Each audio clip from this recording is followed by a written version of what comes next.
Holder down the track. সন্ধ্যায় মাঠে নামছে বাংলাদেশ ভারত। ক্রিকেটের সংক্ষিপ্ত সংস্করণ টি-20-র এই ম্যাচ নিয়ে ভারতের মধ্যপ্রদেশের শহর গোয়ালিয়রে উত্তাপ ছড়াচ্ছে। কয়েক ঘন্টায় শেষ হয়েছে 30,000 টিকিট। রোববার সন্ধ্যা 7:30টায় 3 ম্যাচ সিরিজের প্রথম টি-20-তে মুখোমুখি হবে বাংলাদেশ ভারত। এই ম্যাচ নিয়ে আন্তর্জাতিক ক্রিকেটে পা রাখতে যাচ্ছে শ্রীমন্ত মাধবরাও সিন্ধিয়া ক্রিকেট স্টেডিয়াম। এটি ভারতের 54তম আন্তর্জাতিক ক্রিকেট ভেন্যু। 250-টিরও বেশি ডিজাইন অপশন নিয়ে ওয়ালটন স্মার্ট ফ্রিজ, বোঝে আপনার প্রয়োজন। অভিষেকের আগে আলোচনায় স্টেডিয়ামটির উইকেট কেমন হতে পারে। ফ্র্যাঞ্চাইজি ভিত্তিক টুর্নামেন্ট বদলে দিয়েছে ক্রিকেট। টি-20 মানেই রানের মহোৎসব। এই ম্যাচে রান হবে তো? আন্তর্জাতিক ক্রিকেট যেহেতু হয়নি, ঘরোয়া ক্রিকেট দিয়ে যাচাই করা ছাড়া আপাতত কোনো পথ নেই। বাকিটা হবে অনুমিত। মধ্যপ্রদেশ প্রিমিয়ার লিগে এই মাঠে রান উৎসব দেখা গিয়েছিল। 12 ম্যাচের মধ্যে 200-র বেশি হয়েছে 4 বার। তবে শুরুতে উইকেট একটু ধীরগতির ও বল নিচু হয়ে আসলেও ধীরে ধীরে এটা ব্যাটারদের জন্য সহজ হয়ে ওঠে। এমপিএলে এই মাঠে প্রথম ইনিংসের গড় রান 171।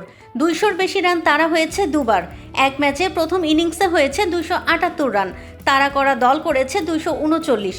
সব মিলিয়ে পরিসংখ্যান বলছে উইকেট হবে রান উৎসবের। আগে ব্যাটিং করা দল জিতেছে 4 বার, আর পরে ব্যাটিং করা দল জিতেছে 8 বার। অবশ্যই দল অনেক ভালো আছে। একটু আমার কাছে যেটা মনে হয়েছে যে আমরা যদি আমাদের যে পটেনশিয়াল। তবে বাংলাদেশ ও ভারত উইকেট নিয়ে দুই ধরনের মন্তব্য করেছে।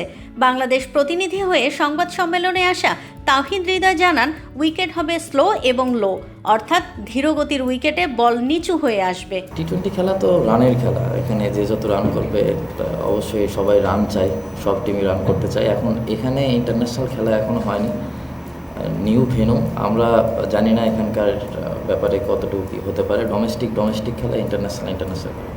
তো আমি মনে করি যে এখানে আমাদের খেলাটা শুরু হলেই বুঝতে পারবো উইকেটটা দেখে কেমন হয়।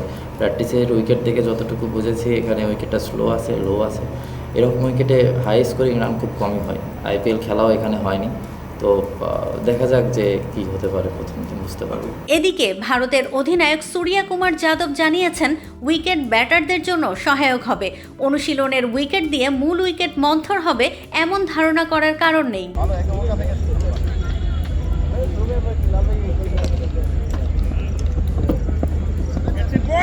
এদিকে বাংলাদেশ মাঠে নামতে পারে 3 পেসার ও 2 স্পিনার নিয়ে। পেসার হিসেবে তানজিম হাসান সাকিব, তাসকিন আহমেদ ও মোস্তাফিজুর রহমানের সম্ভাবনা বেশি। আর স্পিনে মেহেদী হাসান মিরাজের সঙ্গী হতে পারেন রিশাদ হোসেন।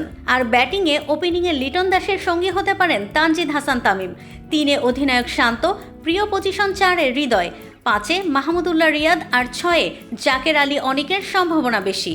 মিরাজের কাছে চাওয়া অলরাউন্ডিং পারফরমেন্স, তাকে 7-এ কিংবা আরও উপরে দেখা যেতে পারে।